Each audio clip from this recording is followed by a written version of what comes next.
What is going on, ladies and gentlemen? Welcome to episode 75 again of the Maple-Baum podcast. Mark, how you doing, man? This isn't the first time we've fucking done this. No, we're at basically 45 minutes into our podcast we did with Rhoda, and then shit broke down and it didn't get recorded and it didn't get saved. But that's okay because Jordan, look at me right now. Look at me. We're professionals, okay? We're professional podcasters. Now, we don't get paid, okay? And we don't sell any merch, but we're professional podcasters. We're on with Lodi's own, the lovely and hilarious Rhoda Ramone.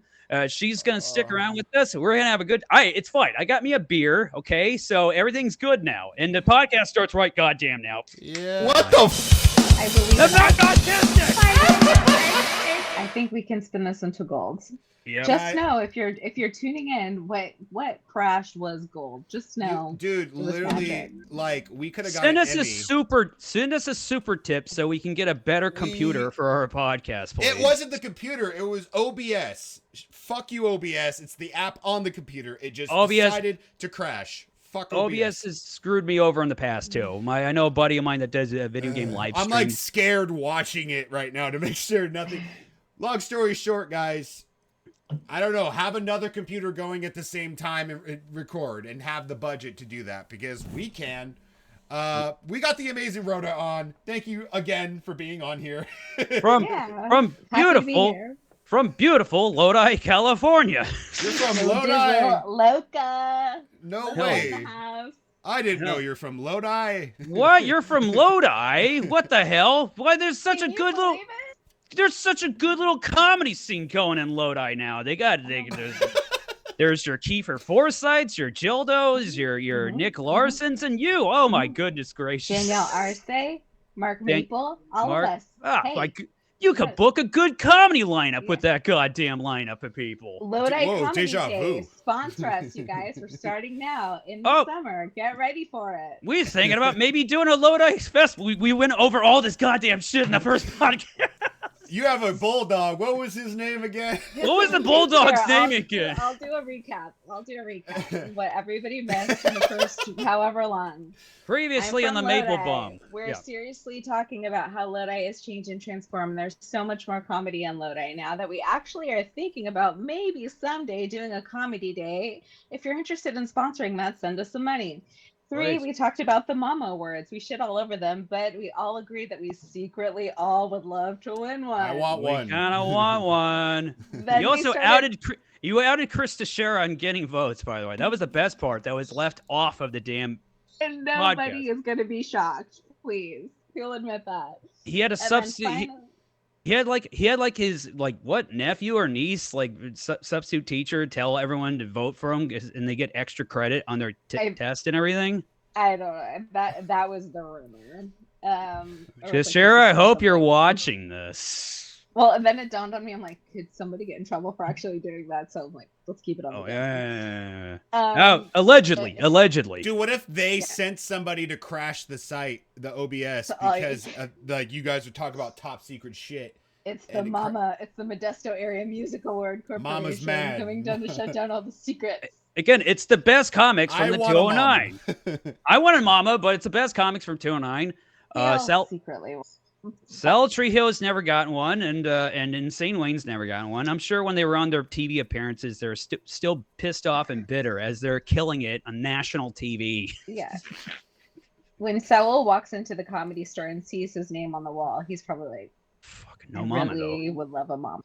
There's no mama. It doesn't mean anything unless there's a mama. When I watch the footage of my special on Apple TV or my appearance on Colbert, I just feel like there's something missing. It's missing. It's just something that's like, it's just not, it's like, you know what it is? It's like being an athlete and you never won the Super Bowl, you know? Yeah, true.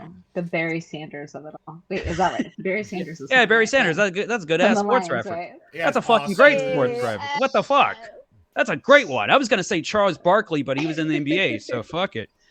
Fuck. All right. Okay. We're talking Christmas movie. I don't know how long this podcast. This might be a quickie. I don't know, folks. No, we got it. We're good. We're good. We're good. Okay, we're good. We're talking about how we need to create a rubric for what constitutes a Christmas film, because if it's just one quick Christmas scene, then technically something like Goodfellas could That be a one don't Christmas count. movie. That one so is not a Christmas movie. We need to create a rubric of what constitutes an actual Christmas film. It's gotta have Yeah. snow. And then we talked about Not best even and that. least. I said the most unpopular opinion that I'm sure I'm gonna get so much hate for, that my least favorite Christmas film is Love Actually. I think it's a crap movie. I don't like it. I've tried multiple times to like it and just do not get it. I hate that movie. And What do you then think? I said Very that quickly. my favorite was It's a Wonderful Life. Very quickly, what do you think of fucking rom-coms in general? Do you like any of them? I like some of them, but I do think that the ones that I like the most tend to lean more towards the comedy, because romance, and again, I'm not trying to sound like a cool pick-me girl, but romance is something that I think can be so overly saccharine if it's just on my vibe, you know, like I don't even read romance as a genre. And so I like romance and I like love, but I think that all of my favorite rom-coms tend to lean more towards like the comedy side of things, or have like very memorable moments. I consider There's Something About Mary to be a rom-com, and That is a if that's rom-com. then that's my favorite fucking rom-com. That movie I would say fucking that's way on the side of the comms spectrum. good. That movie's funny as fuck and still holds up. I can make Mark so angry right now. Oh no, do it. I can make him so angry. Oh yeah, Do I know your movie taste, so go for Are it. you ready? One of my favorite rom-coms, 50 First Dates. That's fine. I'm not mad That's a at cute you. one. That's really cute. I like That's- that I one. That's love 50 First Dates. I Look, think it's a great movie. Whatever. That's kind of when Sandler was kind of trying at the end. During the teens or what the hell decade you want to call it, there was a like Jack and Jill and shit. That's where he stopped. Okay, yeah, Jack trying. and Jill. Don't even put Jack and Jill in the same column as. I think Jack and Jill is his worst movie he's ever made. Yeah, he wasn't trying at all. Oh shit! Well, let's go back to Christmas movies. Okay, it's got to have snow. All right, Mhm. it's I got don't to even think that. I think the plot has to have something to do with Christmas. Because if it's just snow, you could be in whatever, like fucking Alaska or some shit, and it has nothing to do with Christmas. Again, people are starting to say John Carpenter's The Thing is a Christmas movie. Does it have Well, so Christmas subplots? a central plot has to revolve around Yeah.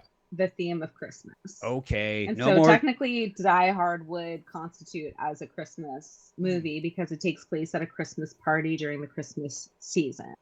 Exactly. And then then Harry Potter is only like a 5-minute scene to show you time is passing through the school year, so that doesn't count.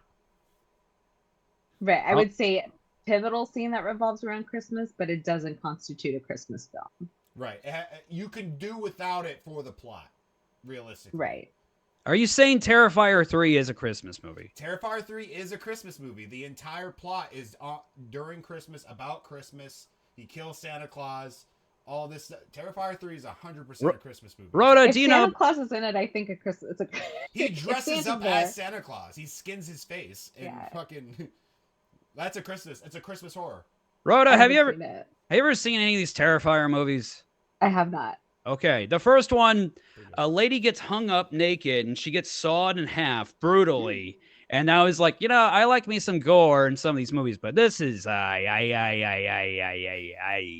too much. That was the one time I was like, this is too much. I can't. Jesus Christ. As Yeah, I if say you're on saying it's stage, too much, he's I'm gonna trying take your word for it and never watch it. Yeah. He's trying to find the clitoris. With the chainsaw.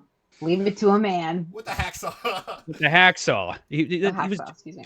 It was more graceful. It was with a hacksaw. So it was like him going, it was. I feel like that's worse. It's way worse. I got good Christmas movies. Here we go. The best fucking National Lampoon's one. It was a fucking Christmas Vacation. They weren't even on vacation. They were just at home the whole fucking time. But that movie rips. That movie And does then- rip. Bad Santa. You know- Oh shit! Sorry. Go. No, for no, it. go. Okay. Bad Santa. A Bad Santa is my favorite one. I know it seems like something I It's would. you. Yes, it is. It's you, dude. Like When I was a kid, I wrote out a script of it was called The Drunken Santa Claus, and I wanted to get this movie made one of these days. It was inspired by my dad, And I was like, okay, it's going to be the Drunken Santa Claus. It's going to be amazing. And then Bad Santa came out, and I was like, oh, this movie's going to suck. The previews to it looked terrible. And then I saw it in the movie theater, I was like, I took my script and I threw it away in the trash. Like, someone stole my idea. I was You're just like, Salieri. I was just like, this is not going to be better than that. This is they finally made a comedy movie for me, is what I said as a kid. It was You're mean. like Brian Wilson when he heard the Beatles Sgt. Pepper album. He's like, I'll never make a masterpiece like this. I'm not putting you down. That's how it is sometimes. It's like when you hear a comic tell a really good joke, like, fuck, I wish I fucking thought of Oh, that I know. there. You're like, damn it, that was good. That was Like, fucking when a really joke is good. so good, you're like, God damn it. Fuck, the That joke was so was good. I remember thinking about that. There's a couple, honestly, like I think about Alfonso Portello's jokes a lot because I'll be walking around my house going, Jessica, and I'm like, damn it, that was a good joke. God. Connor Martin. But anyway, Connor Martin's my guy. Whenever I'm like, fucking god damn it, he's a great writer. Great. One of his jokes, it's amazing. He goes, hey, you know why they're called altar boys? Okay, because when they go through it, they've been changed. They're different. They've been altered. It's like, fucking I think my favorite Connor Martin joke is the one where he talks about pedophiles protesting against abortion. He goes, what do you do? Because they're on your side, but also they're pedophiles. He's like, because you don't want them being by your side being like, don't kill those babies, those sexy, sexy babies. Like, I fucking love Connor's delivery, his joke. It's phenomenal. It's deadpan. I think my favorite CM joke is probably the one where he's like, she wanted me to put it in a different hole. And I was like, come on, a baby can be made that way. Fuck. Fuck Christmas. Talking about Christmas movies. One Christmas movie that I watched last year for the first time that I actually really liked, it was added to my list of yearly watches, is 8-Bit Christmas. Have y'all seen that? No. Never heard of it. No. It's real. I think whoever wrote it, and I should know who wrote it, kind of was inspired by like the old 80s adventure movies, John Hughes movies. And it's about a kid really wanting the first Nintendo for Christmas. Oh. And what he and his friends try to get through to get the first Nintendo. And it's really funny and really smart. Yeah, it's a newer Neil film. Patrick Harris. You got to see it. It was great. I watched it for the first time last year, and I think it's going to be one of my yearly watches moving forward. So I would recommend that series, 8-Bit Christmas. It's a really funny movie. Also, Friday After Next. Now, look, it's crass. It's vulgar. I love that one. But it's good. The plot of the movie is Craig and I forget his friend's name, Day. They get jobs as security guards on Christmas, and then they lose their jobs, and then they go to a party. Anyway, that's the fucking plot of the movie, everybody. And it's on a Friday. It's on a Friday. Yeah. Yeah. I think we should just write the rubric for what constitutes a Christmas movie. Anybody ever see Red One? That was one of the biggest pieces of shit I've ever. I heard it was bad, and I didn't give it a chance. It was The Rock.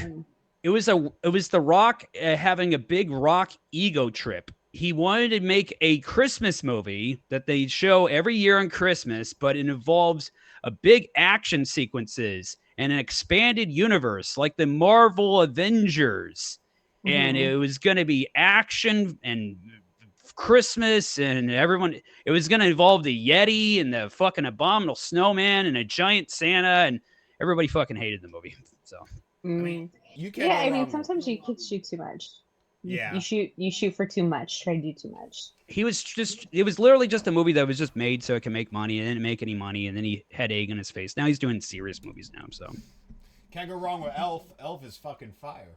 Oh, I hate that. I hate that. There we go. Yeah. Fuck yourself, Mark. Good. Elf is a fantastic movie. No. And I'm doing this for my girlfriend too, because she hates that fucking flick too. So this is solidarity. Fuck Elf. Okay. Why? What's wrong with Elf? It's not funny.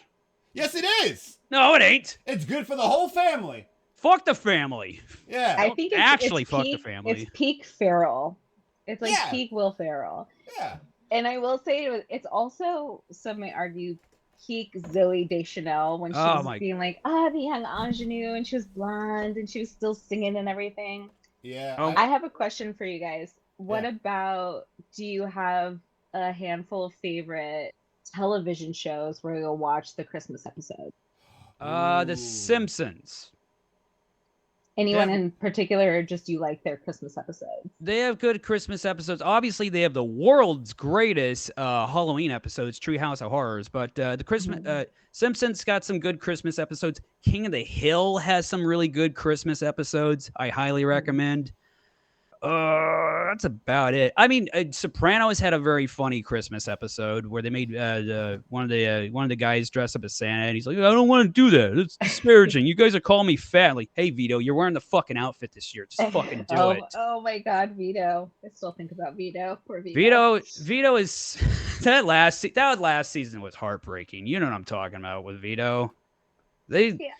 Oh God! And that's in a movie like of heartbreaking. They just like, they literally were shit in that show. They literally were just like, "Oh my God, he's gay." Well, he's disgracing he's disgracing the mob. We got to get him out of here, and they just killed him because of that. Why? In the mob, you whack people. They whacked him. They whacked him good. They whacked him a lot.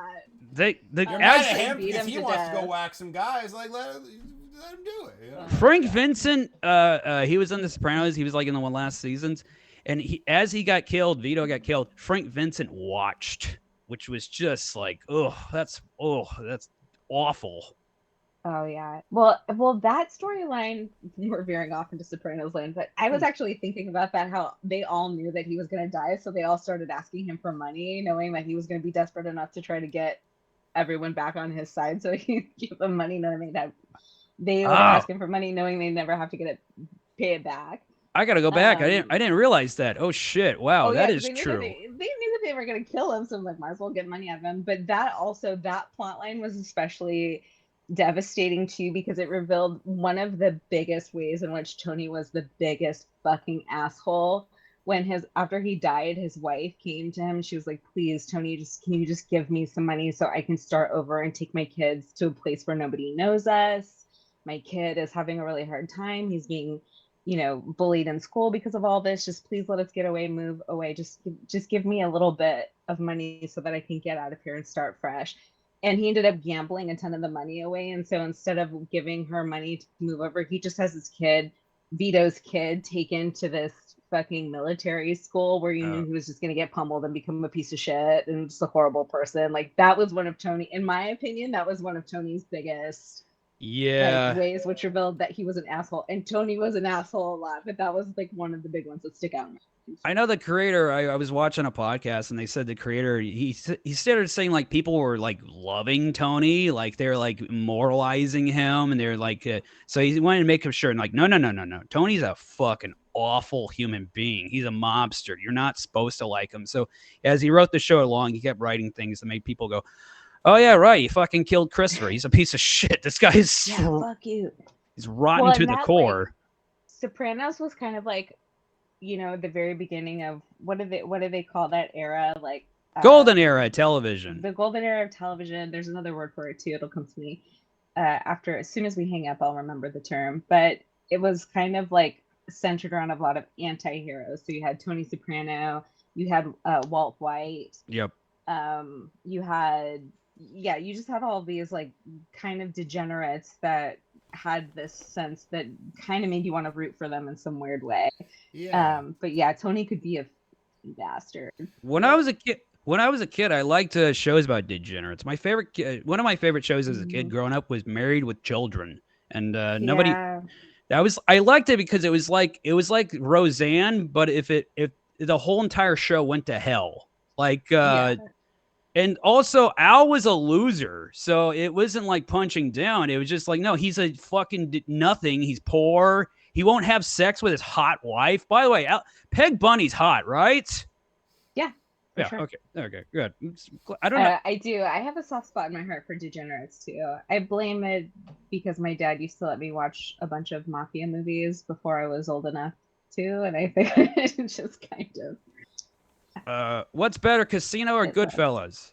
Oof, Goodfellas was my favorite movie, so I'd say Goodfellas. Okay, a lot of people complain about Casino because they're like, it's just basically Goodfellas, but in Vegas. But it's because of the joke that what David Spade liked it better the first time when it was called Goodfellas. I will say that Casino there are similarities, obviously, but it's staying true to the genre. So you could argue that it's formulaic, but it's formulaic in the way that a lot of other mafia movies are.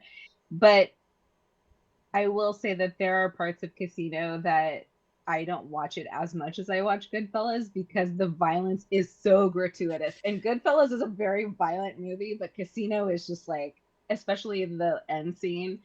That end scene rules. Joe Pesci's character, where I'm like, oh my god, I can't watch it. You can hear the pummeling of the fucking bats against the body. It's too much. Yeah, it's too much. And he's like, he's still breathing. I'm like, so, yeah, rules. I was probably watching those movies way before I should have been allowed to watch them. All right, Christmas That's why movies. I do stand up now. That's why we do stand up. That's why I do dark humor. That's why we love degenerates. That's why we like degenerates. Yeah. Luckily, my Sarah found me. I'm a degenerate, and she found some wholesome thing in me that no one else saw. You're the anti-hero. I am an anti-hero. Shit. Oh, I got a weird question. Okay, stand-up comedy, right? Mm-hmm. I asked Ryan Holloway this. Okay, what do you prefer? What do you like the backdrop when you're doing a set? What's a better backdrop? A brick wall or a velvet curtain? I like a velvet curtain just because it's gonna enhance my beauty. Brick wall is just kind of like this. No, I guess it doesn't really matter. I think a velvet curtain tends to look a little bit more regal. It's a presentation tonight. We're gonna have a performance tonight. Yeah, I think as you get a sense that like it's something a little fancier. As the brick wall it's super cool, but I think it also gets you in a mindset like we're seeing something raw and something hard and I think it depends edgy. on location. Like if you're in some small compact space like a comedy club or like a bar show, whatever, I think that's when a brick wall looks kind of like nice and like presenting. But and then when you're in like a theater, I just the like you said, like just the often like that's when you wear the suit when you're on stage, right? You know, yeah. But I think they're both great. But I probably agree with you with if I had to pick one, probably just the curtain because it just looks nicer. Solid. Yeah. Color. I'm gonna go with brick wall because I'm gonna be very political with this answer. Because you want to build a wall. No, it's not. Goddamn. I'm offended. I knew it was gonna happen. You motherfucker. That's not what. That's why you had me put up the backdrop last time I did your show. Mark. What? She's Hispanic. What? Cancel Mark Maple 2020. No. Well, I like a brick wall. You know what has a good brick wall? The callback. I was being political because the callback bar's got a nice brick wall. I do my shows there all the time. The callback bar is cool. Yeah. It's a good little space. Yeah, you know it beats a fucking brick wall or a fucking velvet curtain? A goddamn graffiti wall. Now that was the best fucking goddamn backdrop. Oh, at the Wildwood. Oh, I missed that place. Boy, that place was really cool. It was really, really cool. And to do stand up on the half pipe, that was cool. Dude, it was man. When me and Kiefer, when we walked in and they were tearing it down, the giant graffiti wall was knocked down and we couldn't hold ourselves. When we walked in, we went, oh, and the owner was sad too because he was closing down the place. They should have gave you a chunk of it to like put in a frame or something. I should have gotten a chunk of it. You should have got the part I drew. I drew Mark on the wall. And what's his name drew you too? Moles, my friend Moles. Yeah. You should have saved that part. Just have it that way. You could have always remembered. I was just gonna say I felt like Wildwood is like what the inside of Mark's head looks like. It is. there was a few racial slurs on the wall too. So yeah. Holes in the wall. I mean, we were in Lodi. It was in Lodi. Yeah. Lodi is the place. I remember in Wildwood. Lodi was like the place where you can like use gamer words and it would get like a cheap pop. And after a while, I was like, this is like people are like, this is like Lodi pandering right here. This is just. It was a very like niche crowd for sure. Oh yeah, they would get drunk too. Like people would bring in like fucking like just bottles. They brought in bottles and like they would get by the end of the show they'd be sauced. Well, maybe lighten up too. The show that I did, they were lighting up. Yeah, they were. Whew. One time, Isaiah Washington, great comic. He has a bit about his dad dying, and he brings it up in his bit. He's like, anyway, so my dad, he passed away a couple years ago, and a lady in the crowd went wah wah, and he just went off on her for 5 straight minutes. He Like, just triggered. Yeah, he's like, man, fuck the bit. I forget what the bit was now. Fuck it. Just moved it along. That's always fun, though. Man. In a sense, like I know it probably like was annoying, but you seeing him just destroy her probably was great too. Oh, it was just as good. Who cares? Fuck it. Yeah, Isaiah's awesome. He's funny as fuck. I miss that guy. I haven't seen him in a while. I haven't either. I think he's just like making tons of moves in Fresno. He is That's making. it. 2 hours is not. I mean, when you're a comedian, 2 hours is not a big thing. I actually have 3 questions for you. Or Yeah. 2 questions, 1 statement. Do you find that when you're talking to people that aren't comedians, that if something is more than a half hour, they're like, "Oh my god, you came so far," and in your mind, you're like, Huh? 30 minutes is down the block for me. Like that's not a big deal at all. That's us to Sacramento. Right. Yeah, because people are like, I can't believe you came all the way down here. And I'm like, this is nothing. Like, I feel if anything is under an hour, it's not a big deal for me just because of how much we have to drive for stand up. Like, you don't understand how many times I've driven over 2 hours just to get on stage for 20 minutes, dude. Yeah. It's not a big deal. I was trying to give away. I have my show at the Punchline. You got a guest list. I'm trying to get people on the guest list because I'm just trying to fill out the place. And I'm like, you're on the guest list. You get in for free. And they're like, oh, it's in Sacramento. They always say this. Oh, it's so far away. I'm like, come on, get in for free. It's free parking. What the fuck? That's my parents. Like, it's really not that far. It's just hopping on the freeway and going. Where's your show at? Sacramento? I don't know. Oh, I that's got work so in the far. morning. Yeah, I can't. Like, I got it. 7. It's I'm an opener. You know what I mean? Just go and see me, and then you leave. will be home on time for Matlock reruns. I promise you. Yeah, fuck, man. The version with Kathy Bates on CBS. Oh no, yeah, I gotta fold socks and I gotta watch Madlock. I can't go to your show. I got bingo. I gotta like not go to it, so that's why I'm not going to your show. Yeah, that's whenever I do something that's like in the vicinity. If it's like it's telling you about Lodi, I'm like, my family will come because they're just like, oh, it's close. We don't have to drive far. Sure, we'll go. That's how my family is too. That's how my fucking family is. Boy, they won't go on a freeway to see me. They won't go on a freeway to see me. One thing I hate is my dad he only has the weekends off.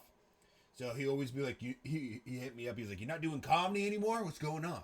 And I was like, I perform like all the time. What are you talking about? He goes, well, yeah, I want to see you on a Friday or Saturday.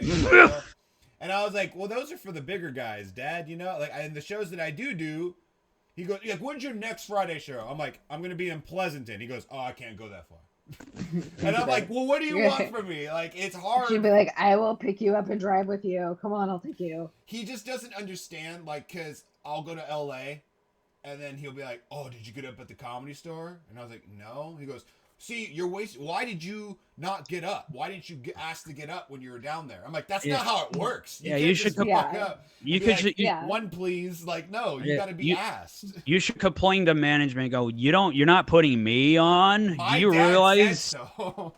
Do you realize I have 1,500 followers on Instagram? What's wrong with you? My dad's like, do you realize that my last reel was watched 220 times? Yeah, bitch. I only watched it 82. He's like, you need to go to Austin so you can get at Joe Rogan's club. I'm like, it doesn't work that way. I'm like, you have to get put on a list with thousands of other comedians, and hopefully you get lucky to get at a bucket poll. Like, he goes, why can't you just ask? I'm like, he doesn't understand it. Hey, Mr. Rogan. I know. Well, that was interesting. It was before I was a comedian too, but people will be talking like, do you have an agent? How do you get these bookings? And I'm like, bro, like it's like, it's not even, it's not even close or anything like that. It's just, I literally do it because I like it. That's it. Yeah.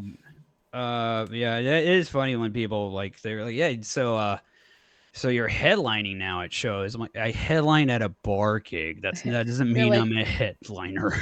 You're like, I'm closing it out, dude. Let's just call Also, it. yeah. It's not. I'm just the guy going on last. I'm the person going on last. That's gonna. Hopefully, it goes well. Everyone's gonna walk the plank, or I don't know. Going back to where we're talking about like venues in Lodi, I was so devastated when I heard that the Sunset Theater is being demolished, because my biggest comedy dream was to shoot a special there once it got renovated. I emailed the owners that bought it when they were renovating it, and I was like, please don't let any other comedians touch this. Like, please let me have it. Yeah. And he's like, okay, sure, when we open, but just know it's going to be a couple of years. And so like I like, that was my dream. Anytime I was feeling like any kind of way about stand-up, I'd be like, just remember the Sunset, and now it's getting demolished. And I'm like, I feel like that's a sign. Me too. When I was like, dude, they're going to rebuild the Sunset movie theater and make it like a performance place. That means they're going to do comedy shows there. I was like, ooh, I've always wanted to do a set over there. It's been a dream of mine. And then they're like, we can't afford it. We're going to demolish it. I'm like, it's sat dormant for 20. Yeah, but that was seriously my dream. And so when I saw that they're going to demolish, when they demolish it, I'm going to be like how you were feeling about the Wild Woods. I'm going to just sit there smoking a cigarette, crying. I was seeing Simon and Garfunkel or something. I will say this: I've seen it. Like we drive by it all the damn time, and it's still there. Honestly, if they don't want to, if they don't want to do anything with it, please knock it down. Goddamn, it's tired of looking at the old dilapidated fucking Sunset movie theater that I used to see movies as a kid. So, what was the last movie you watched there? Oh shit! Was it Titanic? Me too. And the AC was out, so they had all these like giant fans going. Yeah, I think it was Titanic. I remember the seating there was dog shit. This was before the big tiered seating for movie theaters. So if there was somebody that was over 5'5", you couldn't see the fucking movie. That was kind of the fun of it, though. Honestly, I loved that place. I loved it. I'm so sad. I'm gonna be so sad when they demolish it. Well, Rhoda, I'll tell you this. Looks like we're going to be doing shows again at the Hutchins Street Square. You can't do the first one. When we get the other dates going, you're going to be on one of those shows. So that's just, hey, fuck it. It's Hutchins Street Square. It's like the biggest venue in Lodi. And I'll make my whole family come. Get your whole fucking family there. Yes. Shit, we got to wrap up. If you book me, they will come. They will come. To Lodi, Rhoda, but don't make them get on the freeway. Don't make they won't go on a goddamn highway to fucking see me. We can go about 8 more minutes. I told Mariah. Okay, good. That's good to hear. Christmas movies one more time. From the top. Terrifier 3, Bad Santa, Friday After Next, and those are the best Christmas. Those are the best ones on it. I'm sensing a theme here, Mark. Yeah, you know what kind of person I am. I'm a crazy person. I'm not gonna like the lovey-dovey ones and shit. Come on, you know me. I love those but that's Christmas. Like I love Elf. One I always fall back on. I love Christmas with the Cranks with Tim Allen. Remember that? Oh dear Lord, what the remember that fuck? Jim with Jamie Lee Curtis? God damn it! Why do you pick the worst movies? Why that one? Why? Because it's a classic. There's only one funny scene. Jingle All the Way. Yeah, just give us Frosty. Jingle. I'll say this about Jingle All the Way. It's so terrible. It's like Jack in the Box tacos. You just got to keep having it. It's so. That's a great. Can't stop eating it. That's a great metaphor. Yeah. If it's on, I'm watching. It's not good, but I like it. I don't care. And Sinbad's in it, and he's funny. Yeah, I like one thing that we said before the last part crash is we wanted to recreate It's a Wonderful Life if we had never been comedians. Yeah, and then every time you hear a comic bomb. Be happy. I'd be married successfully with lots of children and a good job, and you never have to check myself. You never have to check social media again. You're like, what? That thing? Who has that? I'm an adult. I don't even have a Facebook. I don't even have a Facebook. Well, who's on that anymore? What is that for kids? What the hell? Can you name one movie in that kind of style of lovey-dovey Christmas that you actually like? Like I said it. What? I said it. I said there's something about Mary. No, Christmas. Oh, rom-coms. Oh, Christmas. Well, like, Santa has some romance in it with Lauren Graham. Sure. Because Yeah. he's redeemed by Lauren Graham. What's your opinion on Jim Carrey's Grinch? Oh, Yeah, you Grinch know is my opinion. I don't even don't. want it. I don't like it. Okay, so when I was in the movie I theater haven't as a watched very kid, much, but it gets weirder. When I was in the movie theater as a kid, I saw that, and everybody got up and started doing a standing ovation. And you pulled out a gun because you're a fucking school shooter who doesn't like holly and jolly and joy. Yeah. And then I literally, as a kid, go, "What the fuck are they even applauding about? This movie was terrible."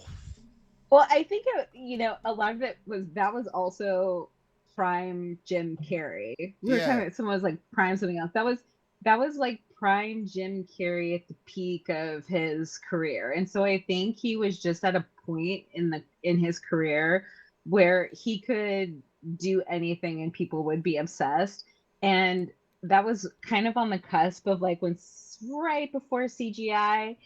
And so he literally had to I remember him talking about the contact lenses that he had to wear, that he had to go through training for Marines about how to withstand torture tactics because his contacts were so horrible. And the makeup and the suit was like being buried alive, so he would like hyperventilate and stuff. He had to pick up smoking. Right. He had to punch himself in the leg. So you think about that when you're shitting on that fantastic movie, Mark. I will say I'm actually on Mark's side. Like I'm not a huge fan of that movie. It's so but I good. will say that Maybe it's my generation. Maybe it's my generation, but like that. You calling it now? You're calling us old, Jordan? No, I'm just saying my generation has. I don't know. I'm not even gonna say anything because my generation's ass. I'm not gonna lie. What question, Rhoda? Did you like the original Grinch cartoon? I loved it as a kid. That one's fire. Yeah. That's great. Yeah. Yep. That's kind of where we're from. We are an older generation. I still fucking love it. You fuck with Charlie Brown's Christmas? Fucking. Oh, duh. Charlie Brown is bull. I never liked Vince Guaraldi on the Vince Guaraldi Christmas. What's happened? What? I'm sorry, I didn't hear that. Yeah, you cut out a little bit there. Oh, the Vince Guaraldi Christmas. It's the soundtrack to Charlie Brown. Oh, yeah. I mean, yeah. I don't understand how Mark was a child. Like that's what bothers me. Yeah. That's why Mark doesn't like The Grinch Stole Christmas. Well, no, it's an autobiography. It's a biography. If you listen to our podcast, he shits on anything that's like like goofy. Like I don't think you've ever had a childhood. Like, no, genuinely. I didn't. No, I didn't. You're like, I love murder and horror. Like, can you name what was a cartoon you liked as a kid? I told you, The Simpsons. Yeah, but you don't. Okay, this has been bothering me so bad. Oh, and Rocco's Modern Life. That was my second favorite cartoon. For example, Rocco is a little dark sometimes too, though. Yeah, Rocco's great though. But I was gonna say Rocco's always have a problem with some, like no matter what, like even Korn's your favorite band, but you're like, oh, their newer shit is kind of know? Twisted Transistor was shit. I hate that song. But when you say something's your favorite, usually you like everything about it. That's what like is weird to me. I don't think you have anything you like 100%. No, I don't. Well, interesting. Well, you hit on something that I thought was interesting. You're saying when you love something, you like everything about it. But I don't know that that's true. Just to be a contrarian, because there's bands that I love, and I'm like, I don't like that song, or I don't care about that album. I don't feel it. There's a really great scene in 90%. Get Him to the Greek. I feel like 90% you can say, right? If it's like your favorite artist, you would like 90% of their work. I don't even think he's up that high. I think you have to have a big percentage for them to be your favorite artist. You have to have a bigger percentage of things that you like about them than things that you don't. But I do think that you're allowed to have a couple of albums where you're like, I don't like that album, I don't listen to it, or I look at that music. Song is trash. I look at music artists kind of like how I like The Simpsons. The Simpsons, the first 10 seasons were amazing, and after that, they can go to hell. So that's kind of how I look at Korn. The first few albums were amazing. After that, they can go to hell. That's crazy. That's fair. But they're still your favorite band today? I'm autistic. Anyway, folks. So I think one of the first times I met you was at a Halloween party, and you were dressed like the lead singer. Yep. That was your costume. Yep. Oh, yeah. I dressed up as Jonathan Davis again at the Halloween Dark and Darker show. So Nice. I like me some Jonathan. All right. Shit, we gotta wrap up. We gotta do a podcast right after this. Rhoda, you're a great guest. It's good talking to you. What are some plugs? What do you got going on? Yeah, well, thanks so much, guys, for having me. Just kind of plugging away during the holiday season. I'm really excited to be at Cobb's. I'm closing out the Sabor a Mi show January 11th, I think it is. So I'm really excited about that. I'll also be at the Post in Modesto on the 16th of January. So hope to catch everybody some more in the new year. So Hell yeah. happy holidays otherwise. What's your Instagram handle? You can find me everywhere at Rhoda Ramone. Link in That's description, guys. Link in description. The name's so good, she don't need any extra shit. Not Rhoda Ramone is evil. Comedy Rhoda, just Rhoda Ramone. It's my favorite when fucking comics actually have good usernames and when they have numbers in their shit. It makes me Yeah, I always tell them to get the fucking numbers out of their shit. I don't know why they do that. Fuck. Oh, me. I'm not doing a whole lot in December. I'm kind of taking it off. I'm doing some toy drive show. I forget where it's at. Whatever, who cares? But most importantly, make sure to go to follow me at Madman Maple on Instagram. Follow Dark and Darker Comedy on Instagram. We're going to be doing our dark comedy show in the main room, the Sacramento Punchline, January 9th. It's going to be an all-star lineup. I'm sorry, I had burp. We got Robert Berry, we got Robert Emoto, we got Josh Means, we got Cookie Williams, we got me. It's going to be a fucking amazing ass show. And then also, I think we're going to be doing shows again at the Hutchins Street Square. We're waiting for something to get confirmed. I don't have a confirmed date yet, but these are going to be big shows. It's going to be in the beautiful Lodi, California, and it's going to be a good-ass time. We did shows there last year. It looks like we're going to be doing them again. That's about it. I love you all. I'll be at Laughs on the 4th, Deaf Puppy on the 5th of December. Me and Mark are going to be at Winter's Tavern in Pacifica on the 6th of December. Oh, I forgot about that one. And then December 18th, I'm going to be on the Food Fix Comedy Competition in Modesto. Come check out your boy. Vote for me if you think I'm funny, or vote for whoever you think is funny. Support live comedy. Jordan Q-Bomb on everything, and I think that's it. Thanks for having me, guys. Thank you for being a good sport, and even though we basically recorded difficulties, we recorded 2 podcasts, and still going. We're good. Thank you for the brief. We'll do it again another time too.